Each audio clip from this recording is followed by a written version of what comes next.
তো hello friend, আজ দুটো পায়রা কিনে নিয়ে আসলাম। সেই পায়রা দুটো থেকে ছেলে পায়রাটা বেরিয়ে গেল খাঁচা থেকে। তো আমি খুব চিন্তিত ছিলাম যে নতুন পায়রা ঘরে আসবে কি আসবে না, আর মেয়ে পায়রাটা ছিল ঘরে। তো অনেকক্ষণ দেখার পর দেখলাম যে উড়ে উড়ে পায়রাটা ফের একই জায়গায় নামলো,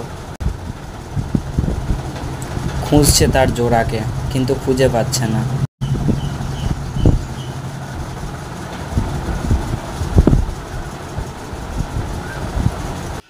তো অবশেষে মেয়ে পায়রাটাকে আমি চালে তুলে দিয়েছিলাম। তো তারপর আমার পায়রা ঘরের চালে নামলো পায়রাটা।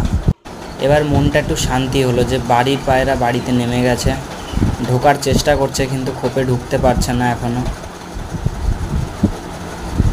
তো আপনারা দেখতেই পাচ্ছেন ও চেষ্টা